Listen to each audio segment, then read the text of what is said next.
Bismillahirrahmanirrahim. Assalamualaikum warahmatullahi wabarakatuh. Alhamdulillah, kita panjatkan puji syukur kita kepada Allah Subhanahu wa taala. Pada hari ini kita masih diberi kesempatan oleh Allah untuk hidup di muka bumi ini. Berbagai macam makhluk-makhluk Allah, kita manusia adalah yang terpilih, yang sangat istimewa, yang sangat baik, yang terbaik. Laqad khalaqnal insana fi ahsani taqwim. Aku ciptakan manusia itu adalah yang terbaik. Salah satu Allah berikan amanah kepada kita, Allah berikan organ tubuh yang ada pada kita dibandingkan dengan makhluk-makhluk yang lain adalah salah satunya adalah otak untuk berfikir. Otak manusia Allah letakkan di tempat yang paling istimewa, yaitu di kepala, dibungkus dengan tulang tengkorak yang kokoh dan kuat, kemudian juga dibungkus dengan lapisan yang sangat kokoh dan tipis sehingga otak manusia ini dapat berfikir dengan baik. Otak manusia beratnya lebih kurang 2% daripada berat tubuh kita.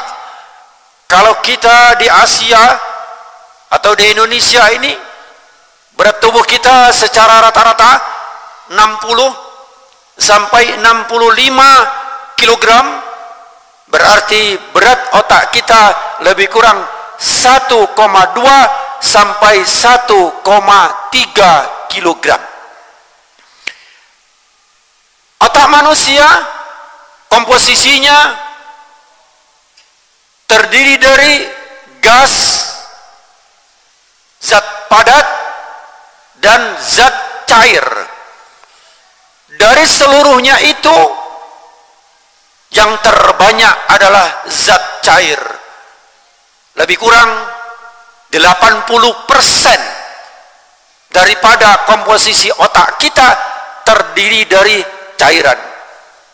Cairan ini mengisi atau berada di dalam sel-sel otak manusia. Berapa banyak sel-sel otak manusia? Sel otak manusia cukup banyak disiapkan oleh Allah Subhanahu wa taala. Tidak kurang daripada atau lebih kurang 1 triliun sel yang Allah siapkan pada tempat yang sempit ini berada di dalam kepala kita. Otak akan mendapatkan informasi. Informasi ada dua. Informasi yang negatif dan informasi yang positif. Informasi yang negatif, inilah informasi yang akan meracuni, yang akan mengotori, akan menjadi sampah di dalam sel-sel otak kita. Informasi apa? Informasi tentang ketauhidan kepada Allah Subhanahu wa taala. Informasi tentang apapun yang jauh dari Allah Subhanahu wa taala. Ini adalah akan mengisi sel-sel otak kita, akan meracuni, akan menyebabkan sampah-sampah, kotoran-kotoran yang ada di dalam otak kita. Bisa masuk melalui telinga, bisa masuk melalui mata, bisa masuk melalui lisan, bisa masuk melalui pola pikir. Ini akan masuk menjadi sampah ke dalam otak kita. Bagaimana otak manusia ini supaya kita bersihkan dari kotoran-kotoran, dari sampah-sampah, dari informasi-informasi yang menjauhkan manusia dari Allah Subhanahu wa taala. Ini yang harus kita bersihkan. Allah Subhanahu wa taala ajarkan kepada kita. Kita baca Kita lihat bagaimana Rasulullah sallallahu alaihi wasallam ingin menghadap kehadirat Allah Subhanahu wa taala di saat peristiwa Isra dan Mi'raj Nabi besar Muhammad sallallahu alaihi wasallam. Sebelum Rasulullah berangkat memenuhi panggilan Allah, maka dibuka dulu dada beliau, dibersihkan untuk melaksanakan perintah Isra dan Mi'raj.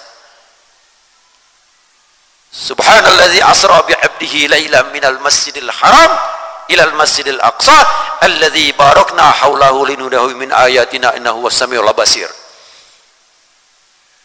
Di saat Allah perjalankan peristiwa Mi'raj, ini berarti menghadap kepada Allah. Di saat menghadap kepada Allah ini harus dibersihkan dulu. Bukan berarti hati Rasulullah kotor. Hati Rasulullah telah dibersihkan oleh Allah Subhanahu wa taala.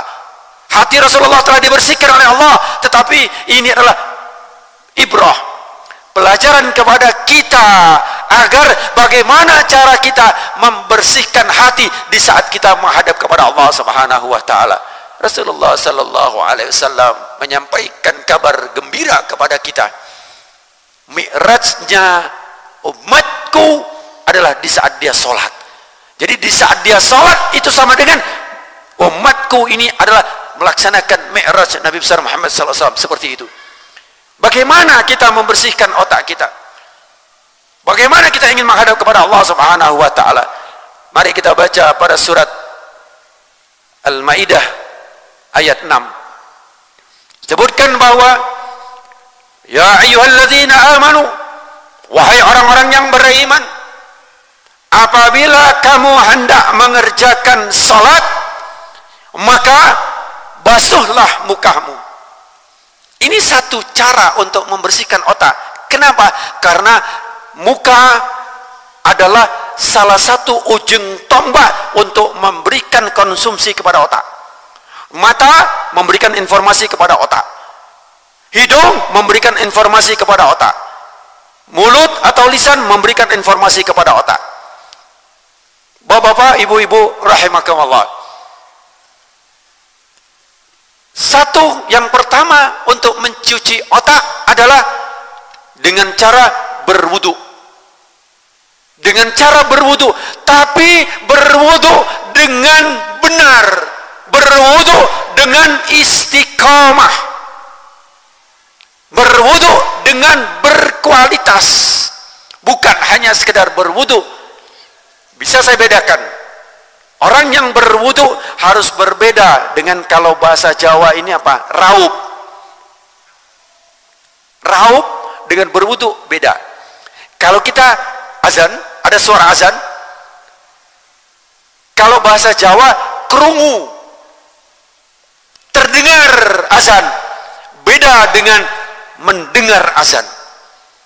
Kalau krungu atau terdengar azan maka sekilas, tetapi kalau mendengar azan di saat ucapkan Allahu Akbar, Allahu Akbar, maka hati kita akan bergetar, kemudian otak kita akan memberikan instruksi, kemudian lisan kita setelah mendapatkan informasi masuk melalui telinga, maka otak kita memberikan satu analisa, kemudian lisan kita akan menjawab Allahu Akbar. Ini kita isi otak kita. Bapak-bapak, ibu-ibu rahimakumullah. Bagaimana wudu? Untuk wudu kita mencuci muka ada 5 tempat yang terlewatkan. Ada 5 tempat. Yang pertama adalah 1, 2 ini. Jadi kalau berwudu hati-hati, jangan sampai ini lewat. Kemudian yang ketiga, ini jadi ini telinga, di depan telinga ini ada satu yang menonjol ini sedikit. Di saat kita berwudu ini sering lewat. Ini sudah saya uji coba lebih daripada 50 kali dengan cara air sabun. Disabun, kemudian di saat kita membasuh muka maka ini lewat. 1, 2. Kemudian yang ketiga adalah di dalam mata, di sini. Di saat kita berwudu seperti ini, maka ini lewat. Kemudian yang kelima adalah di bawah ini. Ini juga sering lewat. Bagaimana cara berwudu? Cara berwudu adalah airnya jangan keras. airnya harus pelan. Kalau airnya keras, maka sholatnya nanti kita tidak akan baik. Kenapa? Karena kita sudah buka pintu-pintu syaitan. Kenapa? Karena innal mubazzirina kana ikhwanus syayatin. Innal mubazzirina kanu ikhwanus syayatin. Air yang kita buang begitu banyak. Sedangkan kopi adalah susu, kopi, teh, itu air yang suci, tetapi dia tidak mensucikan. Tapi kalau tumpah setengah gelas, kita merasa sayang, kita merasa gelo, atau kita merasa eman. Tetapi air yang tumpah bukan satu gelas, tetapi bergelas-gelas, bahkan satu ember kita buang di saat kita berwudu. Sedangkan air wudu itu adalah air yang lebih tinggi, lebih mulia, lebih baik. Kenapa? Karena air ini bisa mensucikan. Kalau susu, kopi tidak bisa mensucikan. Kemudian ini lewat bagaimana cara berwudu yang benar. Diambil air, kemudian diletakkan, kemudian setelah penuh dengan secara pelan, kemudian kita letakkan di muka kita. Jangan dilempar, diletakkan di muka. Setelah diletakkan di muka, yang kiri letakkan di sebelah kiri. Yang kiri diletakkan sebelah kiri seperti ini. Mandek yang kiri, stop. Kemudian yang kanan, di saat kita seperti ini semuanya akan dimasukkan. Kemudian ini kita masukkan semua ke sini. Setelah selesai semua, kemudian dengan menggunakan tangan telunjuk, jari telunjuk atau jari tengah, kita lakukan yang di dalam mata ini.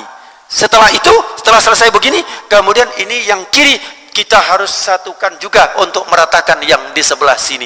Jadi 1, 2, 3, 4, 5. Ini sudah saya praktekkan berkali-kali. Setiap saya pakai sabun seperti ini, maka di sini sabun masih ada, berarti air wudhu tidak kena. Sedangkan ini hukumnya wajib. Kita lanjut sedikit, mungkin ada waktu.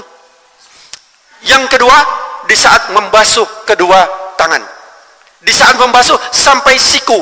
Kadang-kadang di saat kita menyiram, maka ini jatuh ke sini. Ini tidak mengena. Pada ibu-ibu terutama, kadang-kadang ini agak sempit, sehingga ditariknya hanya separuh, hanya segini. Ini harus kita tarik total. Setelah kita tarik total dengan dua cara. Yang pertama adalah di saat air masuk ke sini, mencucurkan ke sini, maka tangan kiri jangan diam. Tangan kiri harus melakukan gerakan untuk meratakan, terutama yang di siku. Cara yang kedua adalah diletakkan air, ditampung airnya, kemudian di saat seperti ini, maka kemudian airnya diangkat, ini akan jatuh ke sini, kemudian tangan yang kiri kita masukkan dari bawah, kemudian akan masukkan ke sini, kemudian akan kita dorong ke depan. Begitu juga yang kiri. Yang ketiga, di saat membasuh kepala. Di saat membasuh kepala ini sangat istimewa untuk mencuci otak kita. Air akan masuk, tapi pasang niat. Ya Allah, bersihkan ion-ion negatif. Apa ion negatif? Kemusyrikan, kemunafikan, hasad, dengki, iri. Dan ini pun bisa menjadi obat. Dan sudah saya praktekkan di dalam kehidupan sehari-hari untuk mencuci hasad, dengki, iri, melalui yang ada tersimpan di dalam otak. Kemudian yang terakhir adalah untuk mencuci kaki. Di saat kita mencuci kaki, ada yang sering terlewatkan, yaitu di antara kelingking dan jari manis kaki kita. Boleh saya gambarkan?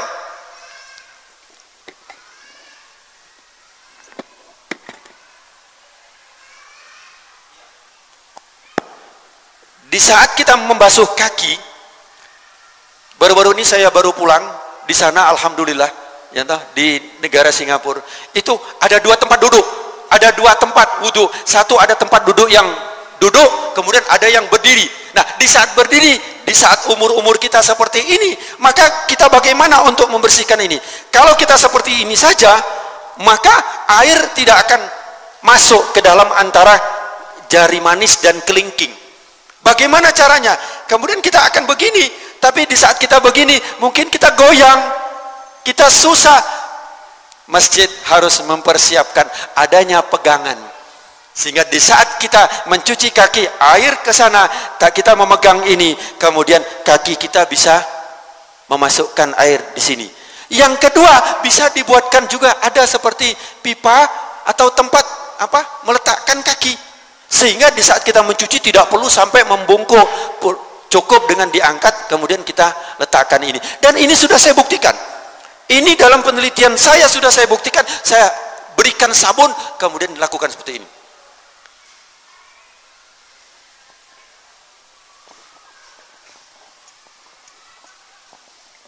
Bapak-bapak rahimakumullah, ini adalah sekilas tentang bagaimana cara kita berwudu dengan benar, mulai dari muka, terus kemudian yang penting adalah di saat kita berwudu, di saat kita mencuci ini, sebenarnya adalah Allah sayang sama kita untuk mencuci seluruh tubuh kita sebagaimana Rasulullah dicuci hatinya. Sebenarnya wudu ini adalah untuk mencuci hati kita, mulai dari tangan sampai seluruh tubuh ini adalah dicuci melalui wudu. Otak kita sebenarnya bisa dicuci melalui wudu. Yang kedua adalah otak kita dicuci, yang pertama adalah dengan wudu, yang kedua adalah dengan qiraatul Quran. Dengan qiraatul Quran, dengan membaca Al-Quran. Dengan membaca Al-Quran ini, maka mata melihat, kemudian sel-sel otak diisi dengan kalamullah. Telinga akan mendengar, diisi dengan kalamullah. Lisan mengucapkan akan diisi dengan kalamullah. Dengan membaca Al-Quran.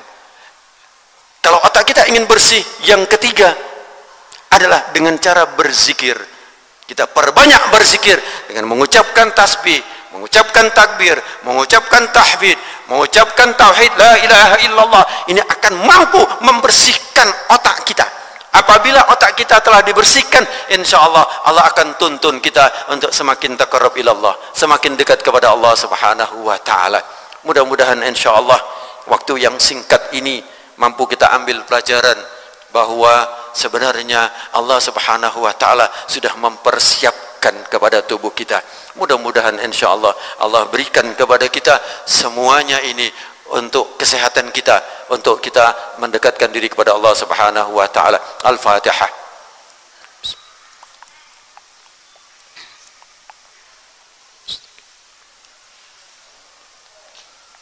Bismillahirrahmanirrahim. Alhamdulillahi rabbil alamin, hamdan syakirin, hamdan na'imin, hamdan yuafi ni'amahu wa yukafi mazidah. Ya Rabbana lakal hamdu kama yanbaghi li jalali wajhikal karim wa 'azim sultanik. Allahumma shalli wa barik ala sayyidina Muhammad wa ala ali sayyidina Muhammad. Allahumma rabbana zalamna anfusana wa illam taghfir lana wa tarhamna lanakunanna minal khasirin. Rabbana ighfir lana wa liwalidina warhamhuma kama rabbayana shighara. Rabbana hab lana min azwajina wa dhurriyyatina qurrata a'yun waj'alna lil muttaqina imama. Rabbana atina fid dunya hasanah wa fil akhirati hasanah wa qina adzaban nar wa adkhilna jannata ma'al abrar ya aziz ya ghaffar ya rabbal alamin. Subhana rabbika rabbil izzati amma yasifun wa salamun alal mursalin walhamdulillahi rabbil alamin. Assalamualaikum warahmatullahi wabarakatuh.